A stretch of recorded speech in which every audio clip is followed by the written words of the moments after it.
Amém. Eu não sei se você já notou, mas tem certas coisas, entre aspas, ruins que acontecem, que depois a gente descobre que foram boas. Vou usar um exemplo bem extremo aqui, o exemplo de alguém que teve algum problema na hora de embarcar, overbooking, e aí a companhia aérea disse que não tinha mais lugar para ele, e ele ficou revoltado com aquilo, e aí essa pessoa que passou por essa experiência falou em processar a companhia, e ficou irado com aquela situação, foi para casa, decidido a se vingar, e recebeu uma notícia de que aquele avião tinha caído. Imagina essa situação hipotética. Imagina o cara sofrendo, irado com uma coisa que tinha dado errado, e ele descobre que aquele erro tinha salvado a vida dele, não é? A verdade é que às vezes isso acontece com a gente. Alguns relacionamentos terminam, e que bom que terminaram. E às vezes é duro, não é? Passar por um término de relacionamento. É difícil, tem gente que enfrenta um certo luto por causa disso. Mas esteja certo de que se terminou, é porque tinha que terminar. Se um dos dois não estava de acordo, não estava satisfeito, é melhor terminar o quanto antes. Então, às vezes, parece que é uma coisa trágica e terrível, mas, na verdade, isso está simplesmente impedindo uma tragédia lá na frente. É muito melhor que isso aconteça de forma precoce. Jonathan Edwards, depois de 23 anos pastoreando a sua igreja nos Estados Unidos, e ter visto Deus usar ele no primeiro grande despertamento no século XVIII, que foi um grande avivamento, e ele se tornou talvez um dos principais teólogos de avivamento da história, escreveu muito a respeito disso. Depois desse tempo todo, a igreja simplesmente se voltou para ele e disse assim: olha, lamentamos, mas a gente não quer mais você aqui, porque você diz que para tomar ceia tem que ser batizado, mas a gente entende que a ceia tem que ser aberta aos visitantes, a qualquer um. Aquilo que para a gente é muito óbvio, né? Levou a igreja a demitir Jonathan Edwards.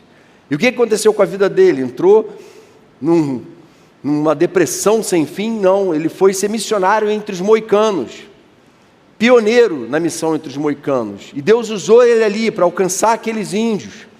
Depois ele foi convidado a ser reitor de Princeton, que se tornou a grande universidade de Princeton. E Jonathan Edwards, então, morre como reitor de Princeton, sendo considerado um dos maiores pensadores americanos da história, por muitos filósofos até. Então, a gente vê que certas experiências tristes e traumáticas, na verdade, depois podem dar ocasião a grandes bênçãos. E a gente não podia deixar, obviamente, de citar o nosso Senhor. O que aconteceu com Jesus? Jesus foi crucificado de uma forma humilhante, de uma forma sofrida, de uma forma pública. Jesus foi pendurado no madeiro, e a lei dizia que maldito é aquele que for pendurado no madeiro. E esse Senhor, que passou pela pior de todas as experiências que um ser humano pode passar, depois concluiu a sua obra e trouxe para nós redenção.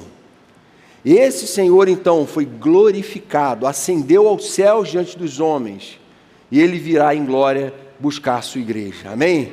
Então, algo terrível aconteceu com Ele, glória a Deus por isso. Coisas terríveis às vezes acontecem, então, para que coisas boas depois venham a acontecer também. E a verdade é que a gente está muito condicionado por um modelo de sucesso e de felicidade, não é? Do mundo.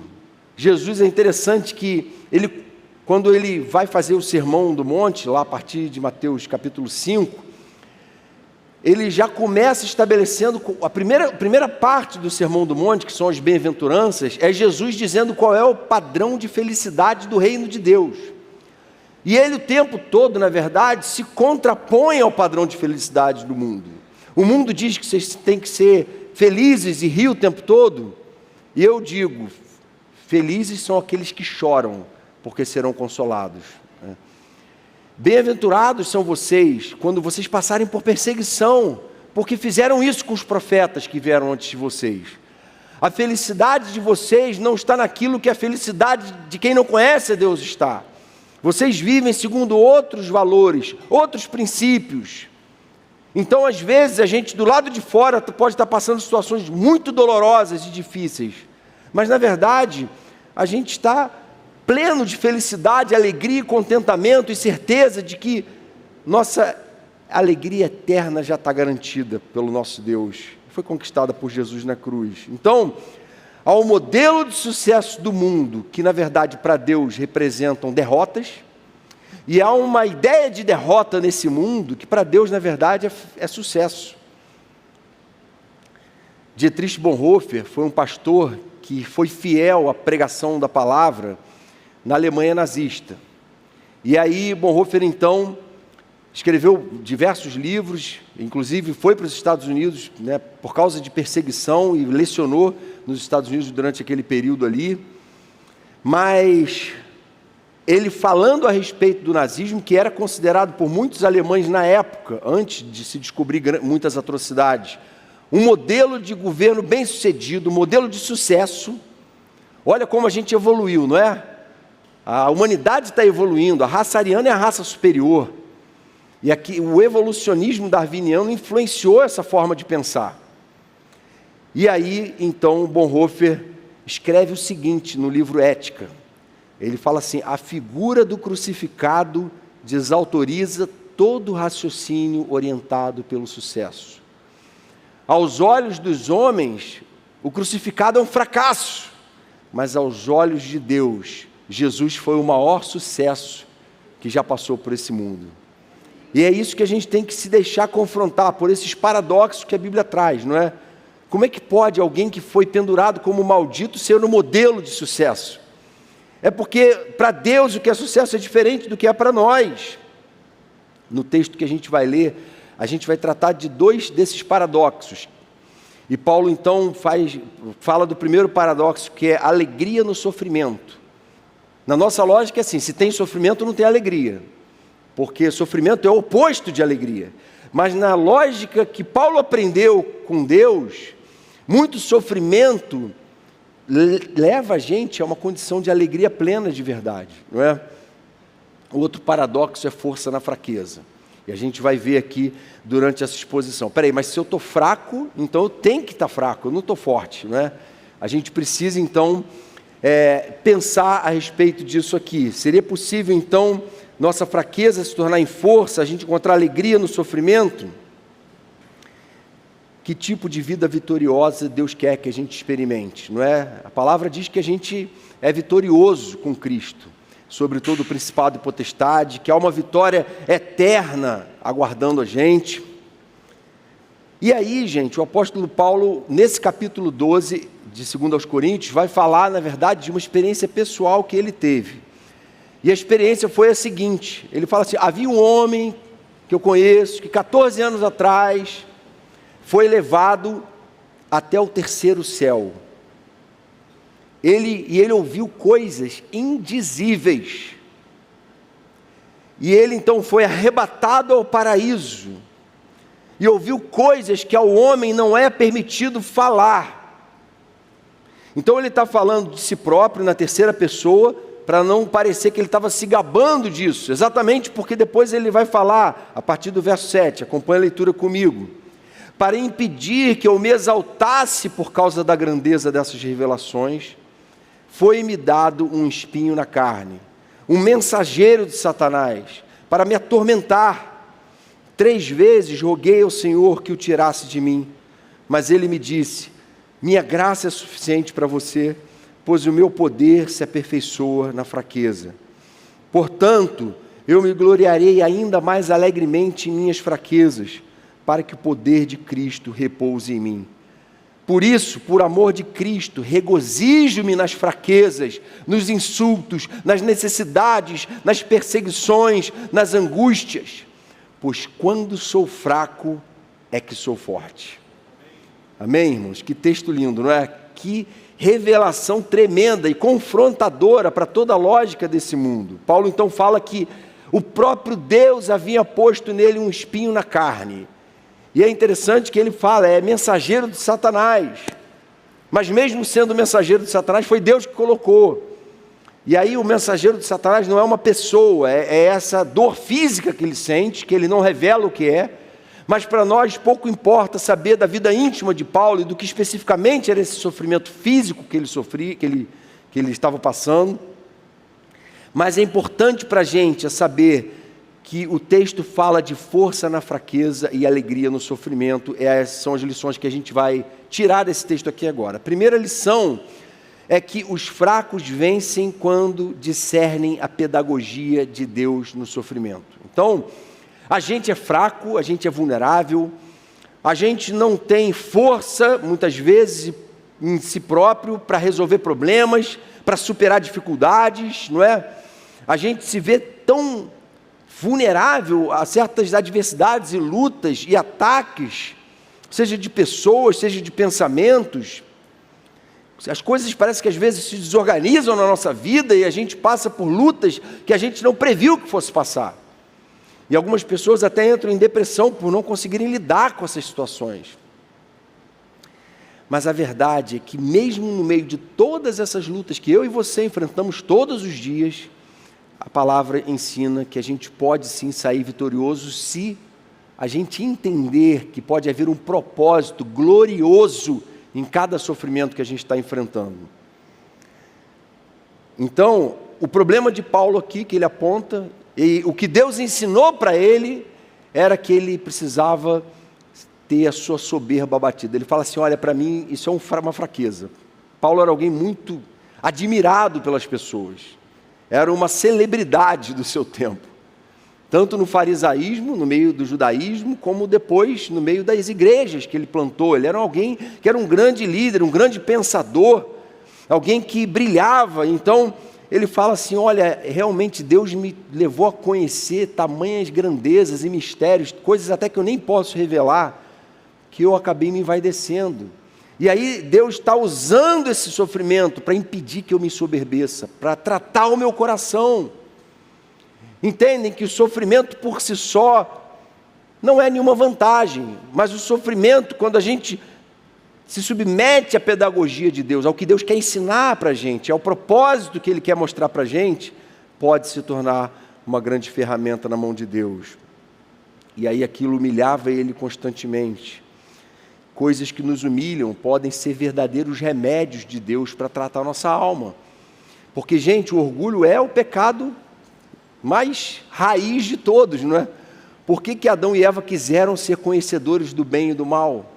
Antes disso, o orgulho tomou o coração deles. Eles foram lá e se rebelaram.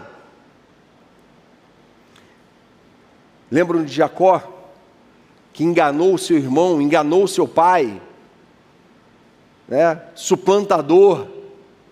E aí alguns pensam assim, poxa, mas Deus abençoou a vida de Jacó. Ele de fato era o escolhido de Deus, não é? Tanto é que depois ele se torna Israel. Mas quanto tempo levou do momento que Jacó age como espertalhão até o momento que ele se torna Israel, lutando no Val de Jaboque lá com Deus? 20 anos. Levou um tempo de sofrimento e Deus colocou um espinho na carne de Jacó chamado Labão, que enganou ele. E ele trabalhou 14 anos para Labão, que conseguiu ser mais esperto do que ele. E depois ainda mais um tempo, completando o período de 20 anos, até que Esaú vai ao encontro dele, e Deus então encontra Jacó no Val de Jaboque, luta com ele, e ele finalmente vê o sonho que ele tinha tido lá no passado, a profecia de Deus para ele, antes dele nascer, se cumprir. Deus ficou 20 anos tratando ele. Às vezes a gente quer assim, ó, Deus tem que ser agora, Deus resolve agora. E a gente está sofrendo e não entende por quê. Eu não posso sofrer porque eu sou filho de Deus. Teologia da prosperidade, não é? Crente não sofre, crente não fica doente, crente não passa aperto financeiro. Mentira! Passa sim, e é bíblico isso. E é nesses momentos, muitas vezes, que a gente tem as experiências mais tremendas e profundas e poderosas com Deus de transformação. E foi o que aconteceu com Jacó. José, filho dele, não era o filhinho querido de Jacó, o mimadão, filho da Raquel, sua amada. E os irmãos começam a invejar ele, vendem ele como escravo, e ele vai parar lá no Egito, numa nação pagã, como escravo. Não bastasse ele ser escravo, quando a mulher de Potifar mente, diante daquela trama que ela armou para ele, ele é preso, fica 2 anos preso. Então, além de escravo, ficou preso um tempo e passou por muito sofrimento, até que depois, quase 20 anos depois, a profecia se cumpre e os irmãos e o pai dele vão ver ele, vão encontrar ele, e aquelas profecias se cumpriram. Por quê? Porque Deus trata com a gente ao longo, às vezes, de um tempo longo, prolongado, e Deus está tratando a gente, confrontando a gente. Então o sofrimento não é prova da ausência de Deus, mas pode revelar sua ação constante nos tratando. Essa que é a verdade. Deus resiste aos soberbos, mas concede graça aos humildes. Então a gente não deve ver o sofrimento como algo ruim que Deus ou as pessoas nos impõem, mas como oportunidade de crescimento. Esse é o cristão sábio. Então talvez tenha um propósito para você não ter um QI tão alto e não ter sido aprovado num concurso. Talvez haja um propósito para isso estar demorando. Talvez haja um propósito para você hoje não ter dinheiro sobrando para fazer aquele projeto que você sonha. Talvez se você estivesse cheio de dinheiro, você estaria muito longe de Deus. Talvez haja um propósito para você hoje ainda estar sem um parceiro, uma parceira, sem um relacionamento afetivo. Talvez haja um propósito para você ainda não ter engravidado. Então tem muitas coisas que, se a gente estiver olhando as coisas com os olhos da carne, da falta de fé, da incredulidade, da murmuração, a gente não vai ver propósito, a gente vai viver uma vida afundada em depressão e tristeza. Mas se a gente enxergar a pedagogia de Deus por trás dessas experiências, a gente pode sim crescer muito, e Deus pode não ter dado essas coisas para você ainda, que por si só seriam bênção, porque elas poderiam acabar se tornando em ídolos, se tornando em maldição na sua vida, por você ainda não estar preparado para receber elas. Há o tempo de a gente receber todas as coisas. Então, é melhor ter uma vida simples com Deus do que uma vida abastada e se esquecer de Deus. Mas não basta a gente reconhecer que a gente é fraco, não basta a gente reconhecer que a gente é errado muitas vezes, é falho muitas vezes. É importante a gente também deixar que o poder de Cristo repouse em nós. O sofrimento não pode se bastar, ele não é autopedagógico, é preciso haver uma busca do poder de Cristo. É isso que ele fala no 9. Eu vou me gloriar ainda mais nas minhas fraquezas, para que o poder de Cristo repouse em mim, para que eu entenda que as vitórias e conquistas que eu tenho é no poder de Cristo, na dependência dEle. Ele que me leva a lugares mais altos. E Paulo então entendia que Deus estava usando aquele sofrimento para amadurecer ele espiritualmente. Então o sofrimento não é pedagógico por si só, mas nas mãos de Deus é uma ferramenta poderosa para nos aperfeiçoar. Essa é a primeira lição. Segunda lição: os fracos vencem quando buscam resposta de Deus em oração. Eu sou fraco, eu sou esse falho mesmo. E muitas vezes eu sofro por pecados meus, por erros meus. Então, o que eu preciso fazer na prática para buscar me aproximar de Deus e conhecer a vontade dEle, alinhar a minha mente com a mente de Deus? Paulo fala no verso 8 que ele fez isso, ele orou. 3 vezes roguei ao Senhor para que tirasse de mim. Paulo então pediu: Senhor, tira de mim esse espinho, Senhor, tira de mim esse sofrimento. Me faz viver dias de tranquilidade, de sossego. E o Senhor falava: não, eu não vou tirar de você, tem um propósito para isso. E aí em outra situação, outro dia, ele clamou de novo: Senhor, mas por que o Senhor não tira? Tira de mim esse sofrimento, tira de mim essa dor, abrevia logo isso. E o Senhor responde: não, o meu poder se aperfeiçoa na fraqueza. Tem um propósito para você estar passando por isso, Paulo. E aí pela 3ª vez ele clama, e o Senhor responde a mesma coisa: não, eu não vou responder positivamente, eu não vou fazer o que você quer, porque eu sei porque eu deixei você passar por isso, eu sei porque a vida tem sido dura para você, mas eu sei que propósitos eu tenho nisso, e como eu estou tratando e moldando o teu coração. E talvez Paulo não fosse o grande apóstolo Paulo, que abençoa tanto a gente quando a gente lê ele, se ele não tivesse esse espinho na carne. Deus usou esse espinho na vida dele. Quando você entra em crise, o que você faz primeiro? Tem gente que espera a casa pegar fogo para começar a orar, não é? Espera o filho se mergulhar nas drogas para começar a orar pelo filho. Espera o casamento estar por um fio para começar a orar pelo cônjuge. Espera estar demissionário para começar a orar pelo emprego. Não, gente. A gente tem que ser gente que ora, que intercede, que persevera em orar e clamar a Deus por aquilo que Ele colocou à nossa volta, por aquilo que a gente está vivendo, pela nossa vida conjugal, pela nossa casa. Senhor, faz do meu lar um lugar de harmonia, de paz.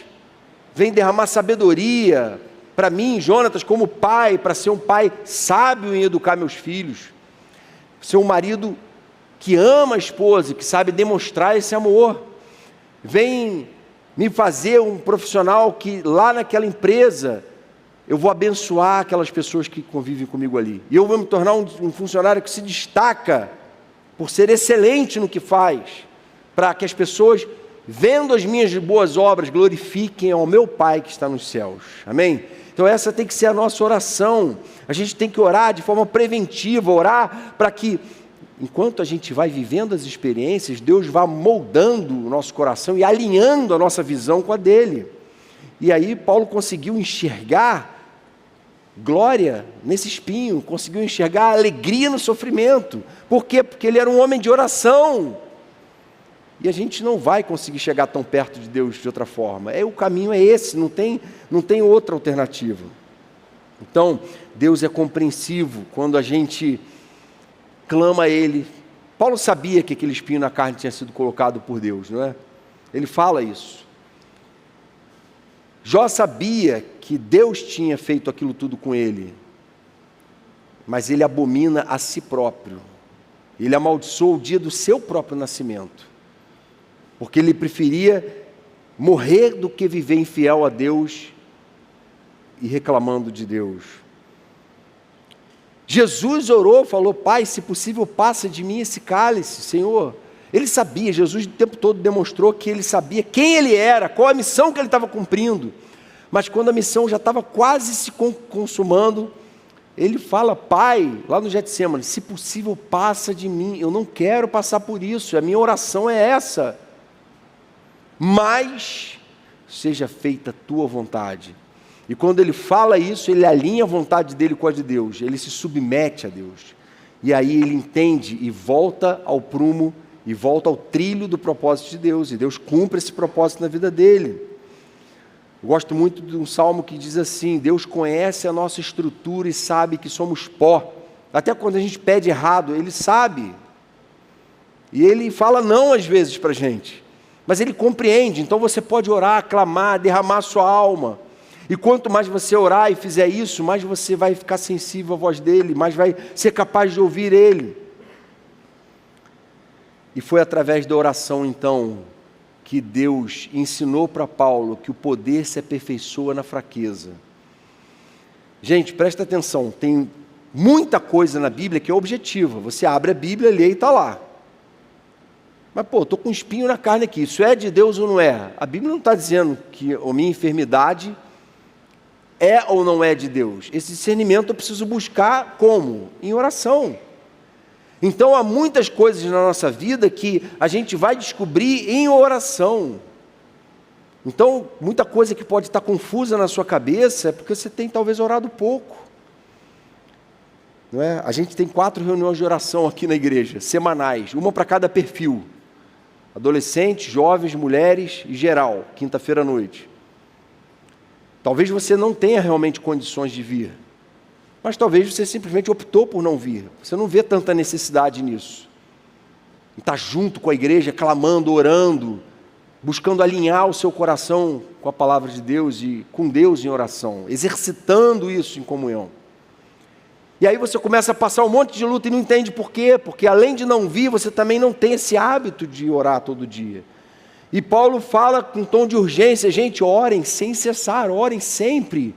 Oração na vida do cristão tem que ser o oxigênio, tem que ser natural, tem que ser todo dia.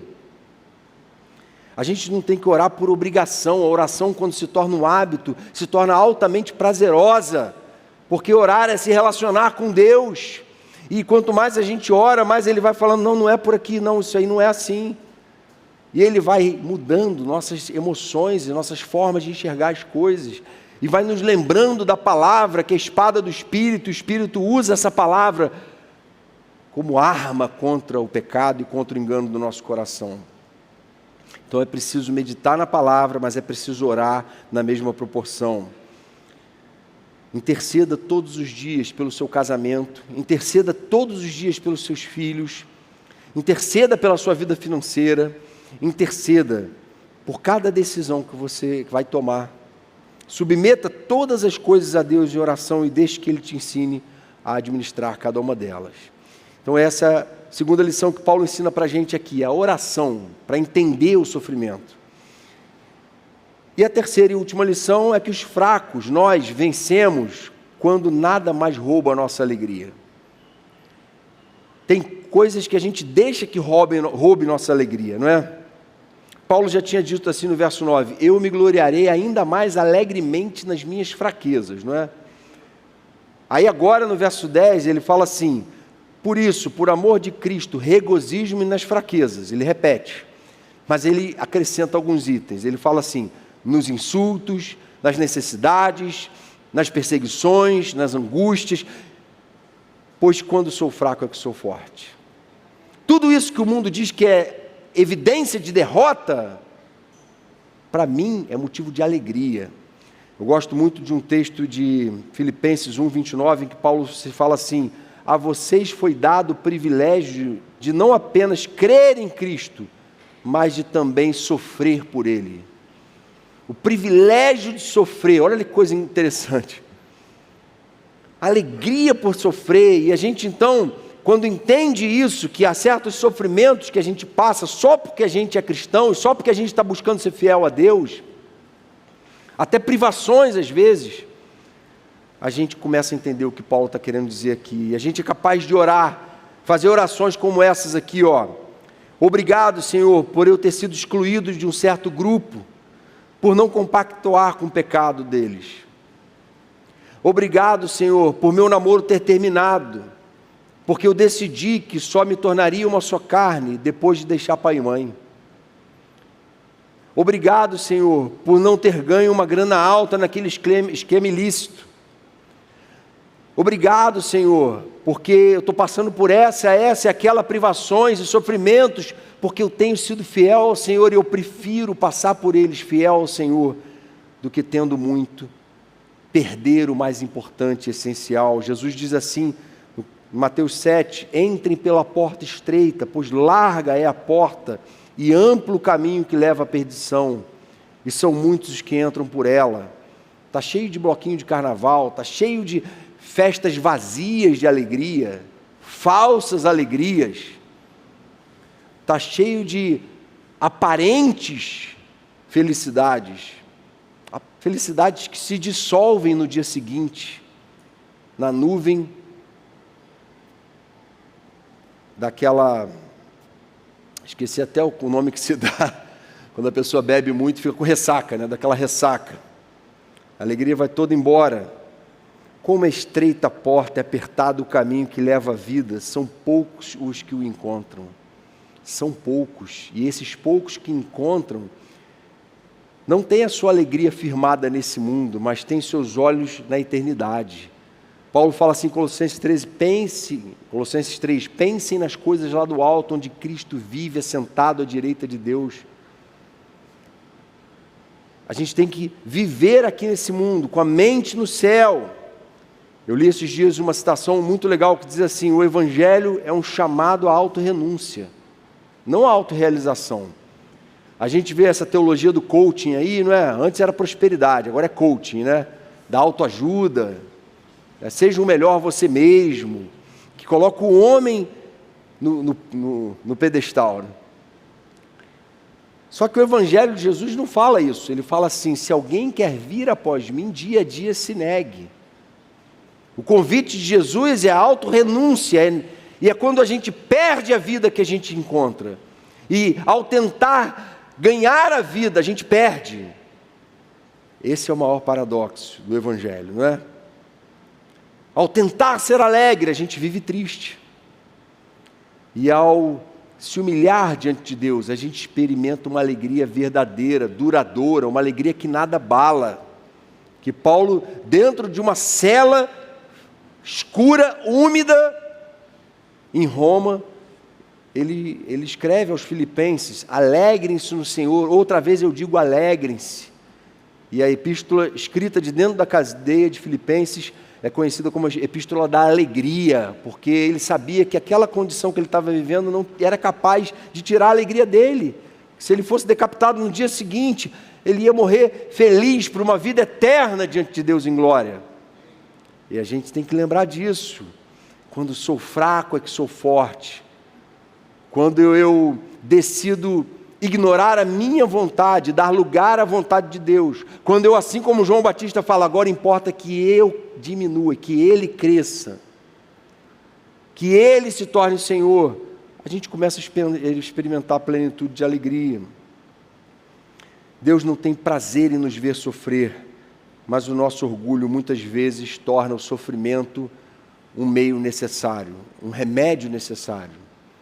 Deus não tem prazer nenhum, Deus não é sádico. Deus, com certeza, queria só ver a gente feliz e alegre, mas Ele sabe por que Jó teve que passar pelo que passou, que Paulo teve que passar pelo que passou, que Jonatas está tendo que passar a vida toda pelo que tem passado, que cada um de nós. É porque Ele sabe que Ele tem um propósito, e que Ele está aperfeiçoando a gente, e que Ele vai cumprir a vontade soberana dele na nossa vida. Algumas aplicações aqui para a gente, antes de a gente concluir. Primeira aplicação prática aí: desista de ser vitorioso segundo o mundo. Lembra da figura do crucificado, não é? Jesus não foi vitorioso segundo o mundo. Ele foi vitorioso para aqueles que criam nele. E esses viram ele ascender aos céus. E esses sabem que ele vai voltar em glória para buscar a sua igreja. Então, não viva dependendo de um sucesso segundo o mundo para ter alegria em si, não. Você não passou nesse concurso, Senhor, obrigado, porque se eu não passei, o Senhor sabe por quê. Eu vou continuar fazendo a minha parte. Cada um viva com contentamento no coração, contente, alegre com o que tem, a despeito de quanto ganha, de quanto realizou. Senhor, o que eu consegui realizar isso, eu tenho dado o máximo de mim, mas o que importa para mim não é realizar tanto, mas saber que a minha vida está no centro da sua vontade. Eu quero ser vitorioso sim, mas eu quero ser vitorioso aos teus olhos. E às vezes ser vitorioso aos seus olhos pode ser o martírio. E se for, amém, Senhor. Como alguns cristãos que ainda hoje são hostilizados e martirizados em países muçulmanos e comunistas.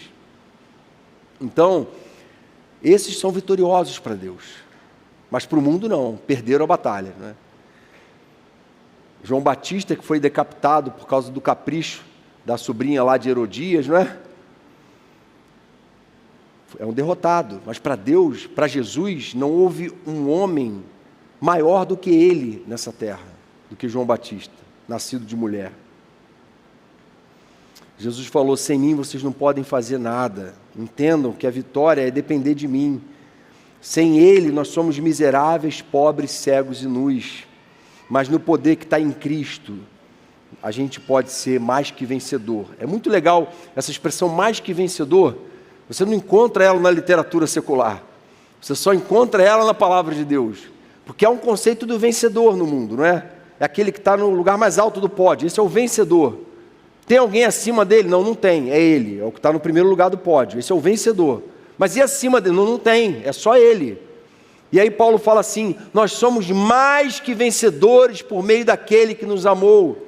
A vitória que Deus tem para nós é muito maior do que qualquer vitória, que qualquer pódio que a gente possa conquistar. Amém, irmãos? Então a gente tem que entender isso. A gente tem que entender e deixar que o Senhor converta nossos valores aos valores do reino dele. Segunda aplicação: entenda que o sofrimento pode ser uma grande bênção. Difícil, essa é a frase mais difícil da noite.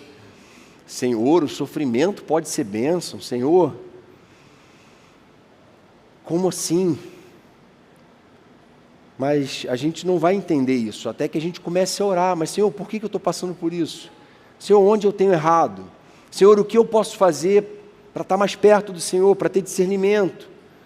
Nosso sofrimento, irmãos, nos livra de muitas armadilhas do nosso coração enganoso.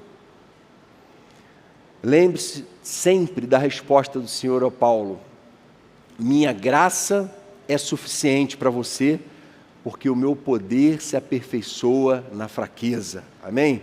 É quando você está fraco, é que você é forte. É quando você não tem mais recurso e fala: Senhor, eu sou todo seu, agora eu quero que a sua vontade se cumpra em mim. Eu me rendo completamente à sua vontade. É aí que vem uma força sobrenatural, que revigora a nossa alma, nosso ânimo. Não é? Às vezes a gente está assim: poxa, hoje é domingo, estou tão cansado, essa semana foi tão difícil, né? Não sei se eu vou à igreja não, e a gente fica assim, tá bom, eu vou lá, que senão vai ficar esquisito, né? O pessoal da célula vai perguntar por que eu não fui, e eu não vou ter argumento. E a gente vem, e quando a gente sai daqui, a gente sai tão feliz, tão transbordando de alegria da presença de Deus, que a gente pensa assim: como é que eu pensei em não vir? Como é importante a gente estar junto, louvando a Deus, como isso revigora a gente, não é? Aquele papo ali depois do culto, abraçar os irmãos, estar mais junto. Terceira aplicação aqui: alegre-se nas derrotas que para Deus são vitórias. Alegre-se nas derrotas, segundo o mundo, que na verdade para Deus são grandes vitórias. Não sei se vocês lembram daquele episódio do povo de Israel, quando passou pelo Êxodo, né, saiu do Egito e estava peregrinando pelo deserto, e eles começaram a murmurar com Moisés, porque todo dia Deus estava derramando do céu o maná, e eles falam assim: pô, todo dia esse maná, o ordinário, comum, que Deus estava ali abençoando eles com aquilo, suprindo eles sobrenaturalmente. E eles falam para Moisés assim: mas Moisés, lá no Egito a gente tinha cebolas e alho poró e melancia, nossa vida era boa e era de graça. Olha que argumento ridículo, eles eram escravos, trabalhavam na pedreira 14 horas por dia. Dessa parte eles não lembravam. Ah, a gente comia aquilo de graça, comia nada, vocês eram escravos. Mas é isso que o pecado faz com a gente, emburrece a gente. E a gente começa a querer vitórias que não são vitórias de Deus para nós, que não é a vida que Deus tem para nós, e fica preso lá no Egito. E o maná pode, às vezes, não ser tão saboroso, mas ele veio do céu. Ele pode não trazer um prazer transitório, mas ele veio do céu e é sobrenatural da parte de Deus para suprir o seu povo. E isso foi grave. E muitas vezes isso acontece com a gente tem tanto mais do que a gente precisa, e a gente fica: ah, Senhor, todo dia esse maná, todo dia a mesma coisa. Eu vou na igreja, a palavra é pregada, não tem emoção, não acontecem muitas vezes grandes coisas extraordinárias. Todo dia esse cicio suave, não tem terremoto, até que hoje teve, né? Teve até a estrutura sacudiu ali atrás. Brincadeiras à parte, gente, a verdade é que às vezes a gente se deixa levar por esse tipo de murmuração, e Deus está falando: aprendam a se alegrar nas coisas que às vezes não são tão ideais, mas Deus está ali, é Ele que está provendo, Ele está suprindo. E entenda que é melhor viver uma vida ordinária e vitoriosa espiritualmente do que ter uma vida extraordinária, apoteótica, estrambólica, que na verdade só está me levando para cada vez mais longe de Deus. Enredado pelo pecado, enredado pelas trevas. E Paulo então fala: por amor de Cristo, regozijo-me nas fraquezas, nos insultos, nas necessidades, nas angústias, perseguições, porque quando sou fraco, então é que sou forte. Concluindo, que o Senhor encha seu coração de contentamento nele, na sua palavra, no seu maná, todos os dias, as coisas mais ordinárias que Ele tem feito, mais corriqueiras, que Ele ensine a gente a depender dEle em oração, e a ser gratos em toda a situação. Essa é a vontade de Deus para com vocês, que vocês sejam gratos em toda a situação, em todas as circunstâncias, mesmo aquelas que nos fazem sofrer às vezes. Senhor, eu não tenho as respostas, como Jó não tinha, mas eu sei que o Senhor reina sobre a minha vida, e eu sei que a minha vida está em Tuas mãos, e eu vou ficar diante do teu altar, resolvendo minhas crises ali em oração, até que o Senhor me responda. E que o Senhor nos ensine todos os dias a nos gloriar ainda mais em nossas fraquezas, para que o poder de Cristo repouse em nós. Amém? Senhor querido, obrigado por essa revelação tão simples e profunda, Senhor. E a gente quer trazer ela para a nossa vida. A gente quer guardar o conhecimento dessa passagem que o Senhor deu a Paulo, Pai, para a situação que a gente está vivendo agora, mas também de lutas que a gente pode vir a enfrentar ainda. Queremos juntos orar pelos nossos irmãos que estão ali na Ucrânia, vivendo dias tão difíceis, Senhor. Fortalece a Tua igreja naquele lugar. Fortalece a Tua igreja onde ela tem sido perseguida, atacada. E vem nos fazer aqui, Senhor, transbordar de um verdadeiro e profundo senso de gratidão pela vida tão boa que o Senhor tem nos dado, Senhor. Por bênçãos e pelo maná que tem caído do céu com frequência, para nos lembrar de como o Senhor é um Deus bom, mesmo quando o Senhor às vezes permite que algo fira tanto a nossa vontade, vá tanto contra nós. O Senhor continua reinando sobre as nossas vidas, sobre as nossas casas, nos fazendo sábios para sermos verdadeiros pastores do rebanho que o Senhor confiou a nós, seja no nosso casamento, na vida dos nossos filhos, no raio de ação que o Senhor nos colocou, Pai. Em Teu nome é que te pedimos, Jesus. Amém, Pai.